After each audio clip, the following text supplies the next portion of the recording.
Domingo, 9 de setembro. O Fantástico está no ar e fala agora sobre as investigações do atentado contra o candidato à presidência Jair Bolsonaro. Quem é o agressor Adélio Bispo de Oliveira? E por que ele fez isso? Quinta-feira, em Juiz de Fora, Bolsonaro começou a caminhada cercado por uma grande multidão, como mostra esse vídeo de celular. Impossível uma proteção efetiva em meio a tanta gente. Às 13h45 da tarde, Adélio Bispo de Oliveira, de 40 anos, apunhalou Bolsonaro. Ele foi preso na hora e confessou o crime. Adélio nasceu em Montes Claros, Minas Gerais. Os pais, que já morreram, trabalhavam na prefeitura como varredores de rua. Ele saiu de casa aos 17 anos para procurar trabalho e manteve, desde então, pouco contato com os 4 irmãos. A família se surpreendeu ao vê-lo na TV. A filha minha estava com a televisão ligada lá e eu não estava, não. Aí ela, pelo nome, ela foi falar, pai, parece que é Tituca. O apelido dele é Tuca, né? O Fantástico conseguiu fotos do quarto de pensão que Adélio ocupava em Juiz de Fora. No dia do atentado, ele saiu daqui já com a faca enrolada em papel de jornal. Quem tirou a foto foi o militar reformado João Rosa. Você chegou a ver a faca embrulhada, então? Cheguei a ver, quem tá do meu lado, eu bati a foto, olhei, eu vi aquilo ali. O único de blusa, tava de blusa no meio da multidão, blusa preta, entendeu? Todo mundo no calor que tava, como é o cara não muda aquele de blusa. Aí isso chamou atenção, então? Me chamou um pouco a atenção, ainda olhei o bolso dele, ainda vi aquele movimento ali, entendeu? Vi um jornal ali, mas não tava muito bem embrulhado, tava muito bem dissimulado ali. Aí não deu para identificar a situação. Aqui, Adélio aparece ainda distante do candidato. As imagens seguintes mostram como ele foi se aproximando de Bolsonaro. Agora, Adélio está com os olhos fixos no candidato. Instantes depois, ele atingiu Bolsonaro com a faca, ainda envolta no papel de jornal. Logo depois do ataque, Adélio foi agarrado por pessoas que acompanhavam a caminhada e acabou preso pela polícia. Adélio Bispo de Oliveira prestou 2 depoimentos aqui na Polícia Federal. O primeiro foi no dia do atentado, o outro na sexta-feira, antes de ser transferido para o Presídio Federal de Campo Grande. O Fantástico teve acesso a tudo o que ele disse oficialmente para os investigadores.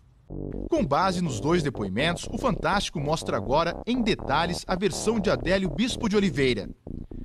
Adélio contou que morou em Montes Claros, Joinville, Florianópolis, Uberaba e, por fim, Juiz de Fora, onde estava havia 2 semanas e meia, na versão dele, procurando trabalho. Esta mulher, que não quis se identificar, é a dona de um restaurante em Florianópolis, onde Adélio trabalhou por 2 meses. Ele sempre estava sozinho, eu nunca tive álcool. Nos depoimentos à Polícia Federal, Adélio contou que teve 2 motivações para o atentado contra Bolsonaro. Uma religiosa e uma política. Segundo ele, Deus teria mandado matar o candidato. Adélio disse que tentou matar Bolsonaro porque, sendo de esquerda, discordava do que acredita serem ideias de Bolsonaro contra homossexuais, negros, pobres e índios. Ele disse que essas são posições de extrema-direita. Adélio também contou por que saiu do PSOL, partido do qual foi filiado em 2007 a 2014. Ele queria se candidatar a deputado federal, mas, ao ser recusado pelo partido, se desfiliou. O envolvimento dele com a política começou antes, em setembro de 2005, durante os protestos contra o Mensalão, um esquema de compra de votos de parlamentares revelado durante o primeiro governo Lula. A partir daí, Adélio dá sinais de mania de perseguição. Diz que passou a ser perseguido por grupos políticos e membros da maçonaria. Com medo dessas supostas perseguições, ele fez um curso de tiro nesse clube, em São José, região metropolitana de Florianópolis. Conta que pensou em comprar uma arma, mas não conseguiu dinheiro para isso. O Fantástico teve acesso também ao depoimento de um dos seguranças de Bolsonaro. Ele disse que Adélio insistiu em tirar uma foto com o candidato, mas não tinha uma câmera e carregava na roupa um objeto envolto de um jornal. Este homem ajudou a socorrer Bolsonaro. Ele estava muito pálido, muito branco e, assim, o tempo inteiro mostrando que estava sentindo muita dor. Adélio Bispo de Oliveira é defendido por 4 advogados. Tem algum partido pagando para vocês defendê-lo? Nenhum partido, de forma alguma. A Polícia Federal chegou a dizer que estaria investigando outras 2 pessoas. No depoimento ele deixa claro que agiu sozinho. Ele sempre deixa claro que agiu sozinho, desde o início. Ele premeditou o crime? Premeditou, certamente ele premeditou. Ele saiu de casa para cometer. A intenção era matá-lo? A intenção era matá-lo, certamente era matá-lo. O outro advogado de Adélio é Zanoni Manuel de Oliveira Júnior, que já participou de casos de grande repercussão, como o do goleiro Bruno e da missionária Dorothy Stang, morta no Pará em 2005, por causa da sua luta contra o desmatamento. Alguma igreja pagou o senhor para fazer esse trabalho? Não. Somente essa pessoa. Eu acho que ela conhece a família, conhece o Adélio, mas o contato parece por conta de religião. Anos atrás, numa visita à família, Adélio deixou uma mala fechada. Dentro, apenas algumas roupas e uma Bíblia, como conta uma sobrinha dele. Uma coisa que eu fazia, que eu ficava o tempo todo lendo a Bíblia. Eu gostava do estudo da Bíblia. Segundo a família, ele passava muito tempo fechado no quarto, falando sozinho. Esta mulher conheceu Adélio há 24 anos, em Itajaí, em Santa Catarina, quando ele apareceu na casa dela vendendo livros. Ele era um rapaz de presença, um rapaz que a gente se lembrava de ver o jeito dele, né, bem estudado, né? Sabia como conversar.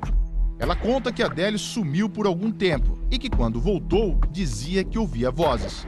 Ele falou para mim que ele estava escutando. Fala baixo, você fala bem baixinho, porque eles estão escutando. Eu olhava, quem que está escutando? Ainda fui na janela, eu fui na porta. Quem que está escutando? Fala baixo. Nos depoimentos à Polícia Federal, Adélio Bispo de Oliveira disse que acreditava que, depois do atentado, seria fuzilado pela polícia e que não sairia vivo. Era uma missão suicida. Ele tinha certeza que iria lograr o intento dele, tanto quanto também teria sua vida ceifada. Olá, boa noite. Boa noite. O Fantástico apurou que Adélio Bispo de Oliveira frequentou a igreja missionária Resplendor da Glória de Deus, na cidade mineira de Montes Claros. Mas segundo uma pastora da igreja que preferiu não se identificar, há 6 anos ele não aparece por lá. A pastora nega que a igreja tenha contratado advogados para a defesa de Adélio. Ela também disse que a igreja não tem condições financeiras nem motivos para isso. A recuperação do candidato à presidência pelo PSL, Jair Bolsonaro, avança bem, segundo os médicos. Mas, de acordo com o último boletim, Bolsonaro apresenta uma leve anemia. O candidato Jair Bolsonaro, do PSL, continua internado na UTI do Hospital Albert Einstein. Segundo o boletim médico divulgado hoje, ele está estável e apresenta nítida melhora clínica e laboratorial, sem nenhuma evidência de infecção. O boletim informou ainda que o quadro abdominal apresentou melhora nas últimas 24 horas e que tem aumentado o tempo de permanência fora da cama e de caminhada. O filho de Bolsonaro, Eduardo, disse que, apesar da melhora, o pai ainda está muito debilitado. Os médicos falam que a recuperação dele está sendo boa, mas ele ainda está numa UTI, está um pouco amênico, está fraco, não dá 100%, né? Mas está melhorando bem. No fim da tarde, um segundo boletim informou que a paralisia intestinal decorrente do grande trauma mostra sinais de regressão. Os médicos acreditam que é possível que nos próximos dias a função intestinal se normalize e o paciente passe a ingerir alimentos por via oral. O boletim diz ainda que Bolsonaro apresenta uma leve anemia em decorrência do sangramento causado pela facada. Os investigadores da Polícia Federal querem descobrir como o agressor Adélio Bispo se manteve financeiramente em Juiz de Fora durante 15 dias, já que o último emprego dele foi em maio, e como alguém que ganhava um salário mínimo conseguia manter 4 celulares e um notebook. Esses equipamentos já estão sendo analisados. Os peritos querem saber com quem Adélio se comunicou antes do ataque a Jair Bolsonaro.